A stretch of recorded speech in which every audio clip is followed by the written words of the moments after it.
جہانگیر ترین اہم ترین تحریک عمران یعقوب خان۔ دشمن نہ کرے دوست نے وہ کام کیا ہے، یہ صرف ایک مصرع ہی نہیں بلکہ ایک تلخ حقیقت ہے۔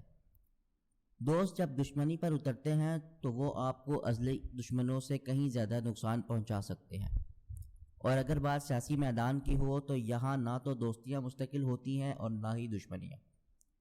زیادہ پرانا قصہ نہیں، ابھی کل ہی کی بات ہے کہ ایک دوسرے کا پیٹ پھاڑنے والے اور سڑکوں پر گھسیٹنے والے بغل گیر ہوئے اور مل کر اقتدار کا مزہ لے رہے ہیں۔ چیئرمین پی ٹی آئی جنہیں ڈاکو کہا کرتے تھے، انہیں اپنے ہاتھوں سے تخت پنجاب کا وارث بنایا۔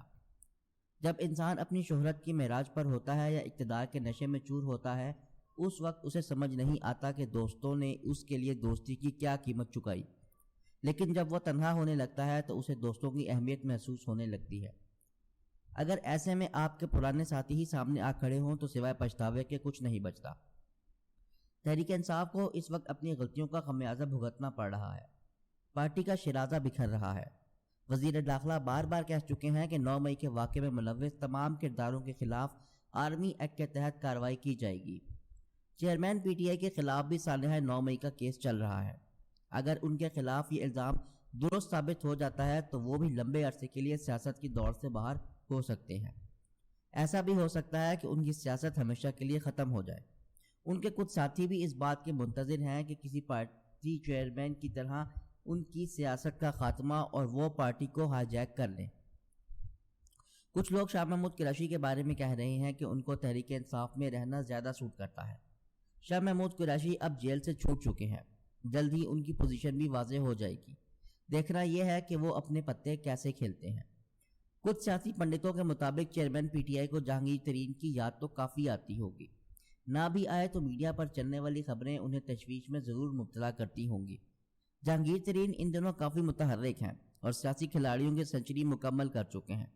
وہ گزشتہ رات اپنی نئی سیاسی پارٹی کے قیام کا اعلان کر چکے ہیں۔ جہانگیر ترین ہر دور میں کسی نہ کسی کے لیے اہم ترین رہے ہیں۔ شہباز شریف نے منظور نظر ہونے کے بعد وہ کاف لیگ کے لیے اہمیت کے حامل رہے، پھر وہ کپتان کے پسندیدہ ترین بنے۔ چیئرمین پی ٹی آئی کے پاس جب پنجاب اور وفاق میں حکومت بنانے کے لیے مطلوبہ اکثریت نہیں تھی تو ترین صاحب نے اپنی خدمات پیش کی۔ وہ اپنے جہاز میں الیکٹیبلز بھر بھر کر لاتے اور خان صاحب سے ان کی ملاقاتیں کرواتے اور پھر وہ تحریک انصاف میں شامل کر لیے جاتے۔ یوں پنجاب اور وفاق میں حکومت کے لیے مطلوبہ اکثریت کو پورا کیا گیا، جس میں جہانگیر ترین نے کلیدی کردار ادا کیا۔ ان سب کی خدمات کے بعد جہانگیر ترین کو یہ مان تھا کہ وہ چیئرمین پی ٹی آئی کے بہت قریبی ہیں۔ انہوں نے پارٹی میں اپنا تگڑا گروپ بنایا اور خان صاحب کے بھرپور اعتماد سے انہیں بے پناہ طاقت حاصل ہوئی۔ وہ چیئرمین پی ٹی آئی اور مقتدرہ کے درمیان پل کا کردار بھی ادا کرتے نظر آئے اور پارٹی کی بھرپور مالی امداد بھی کی۔ مخالفین انہیں پارٹی کا چیئرمین کا اے ٹی ایم کہا کرتے تھے، لیکن جب چیئرمین تحریک انصاف اقتدار میں آئے تو انہوں نے احسان مند ہونے کی بجائے جہانگیر ترین کے احسانوں کا بدلہ احسان فراموشی سے چکایا۔ جہانگیر ترین نااہل ہوئے تو اس کے باوجود انہوں نے پارٹی کا ساتھ نہیں چھوڑا۔ حالانکہ کہنے والے یہاں تک کہتے ہیں کہ پارٹی چیئرمین کو بچانے کے لیے جہانگیر ترین کو قربانی کا بکرا بنایا گیا، لیکن وہ پھر بھی پارٹی چیئرمین کے سیاسی ہمسفر بنے رہے۔ پھر چینی اسکینڈل کی کڑواہٹ نے دونوں سیاسی ہم نواؤں میں ایسی دنیا پیدا کی کہ پھر راہیں جدا ہو گئیں۔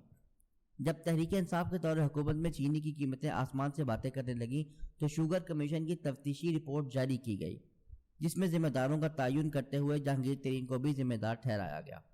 اس کے باوجود جہانگیر ترین اور پارٹی چیئرمین کے درمیان دوریاں کم ہو سکتی تھیں۔ سینٹ الیکشن اس حوالے سے ایک اہم موقع تھا، یہ موقع بھی ضائع کر دیا گیا۔ جہانگیر ترین اور پارٹی چیئرمین کے درمیان دوریاں پیدا کرنے والوں میں وہ لوگ ملوث تھے جو ان دونوں کو ساتھ نہیں دیکھنا چاہتے تھے۔ جہانگیر ترین کے مخالفین نے پارٹی چیئرمین کے کان بھرنا شروع کر دیے کہ جہانگیر ترین کا جہاز گیلانی کے سائلنٹ الیکشن کے لیے استعمال ہوا ہے۔ اس بات نے جلتی پر تیل کا کام کر دیا اور اربوں روپیوں کی مبینہ ہیرا پھیری کے الزامات میں جہانگیر ترین، ان کے بیٹے اور بیٹیوں کے خلاف مقدمات درج کر دیے گئے۔ جہانگیر ترین اس کو انتقامی کارروائی قرار دیتے رہے اور یہ کہتے رہے کہ میں تو دوست تھا، مجھے دشمنی کی طرف کیوں دھکیلا گیا۔ مجھے یاد ہے کہ جب جہانگیر ترین ایف آئی اے میں پیشیوں کے لیے جاتے تو پی ٹی آئی کے ناراض اراکین بھی ان کے ہمراہ ہوتے اور وہ انہیں کوسٹر میں بھر کے عدالت لے جاتے، یعنی جہاز سے شروع ہونے والا سلسلہ کوسٹر تک آن پہنچا تھا۔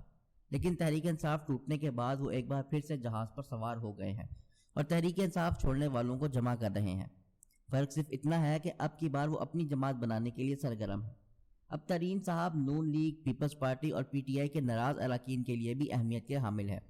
گو کہ جہانگیر ترین نااہل ہو چکے ہیں اور وہ عملی سیاست میں حصہ نہیں لے سکتے، تو ایسے میں سوال یہ ہے کہ وہ پھر پارٹی کیوں بنا رہے ہیں؟ ہو سکتا ہے کہ انہیں کہیں سے اشارہ مل گیا ہو کہ ان کی نااہلی ختم ہو جائے گی، اور ویسے بھی ان دنوں نواز شریف اور جہانگیر ترین کی نااہلی ختم ہونے کی باتیں گردش کر رہی ہیں۔ ایسا ہو جاتا ہے تو ممکن ہے کہ جہانگیر ترین اگلے سیٹ اپ میں کسی اہم اور بڑے عہدے پر فائز ہو جائے، لیکن جیسا کہ میں نے عرض کیا کہ جہانگیر ترین اس وقت سب سے زیادہ پسندیدہ ترین ہے، جس کی وجہ سے یہ سب کو ان سے اپنا سیاسی مفاد جڑا نظر آتا ہے۔ پیپلز پارٹی ابھی اپنا فائدہ دیکھ رہی ہے۔ واقفان حال کے مطابق زرداری صاحب اپنی گیم میں لگے ہوئے ہیں۔ ان کی یہ کوشش ہے کہ وہ گرم لوہا دیکھ کر ہتھوڑا چلا دیں۔ وہ جانتے ہیں کہ تحریک انصاف اس وقت کمزور پڑ چکی ہے۔ ان کی یہ کوشش ہے کہ جہانگیر ترین گروپ، کاف لیگ اور بلوچستان کے مختلف جماعتوں کے ساتھ مل کر وہ مرکز میں مخلوط حکومت بنا لیں۔ اگر سندھ، بلوچستان اور جنوبی پنجاب میں پی پی اکثریت حاصل کر لیتی ہے تو وہ پھر وہاں اس کی حکومت بن سکتی ہے، لیکن اگر پنجاب میں نون لیگ کی حکومت بن بھی جائے تو پیپلز پارٹی کے لیے قابل قبول ہوگا، اور اس سے پیپلز پارٹی کی سیاسی صحت پر کوئی اثر نہیں پڑے گا۔ زرداری صاحب بھی یہ بات اچھی طرح جانتے ہیں کہ وہ پورے پنجاب میں اکثریت حاصل نہیں کر سکتے، لیکن اگر وہ جنوبی پنجاب میں قومی اسمبلی کی 10 سے 15 نشستیں بھی لے جاتے ہیں تو وہ مرکز میں اپنی حکومت بآسانی بنا سکتے ہیں، لیکن اس کے لیے جہانگیر ترین کا کردار اہم ترین ہوگا کہ ان کا جھکاؤ پیپلز پارٹی کی طرف ہوتا بھی ہے یا نہیں۔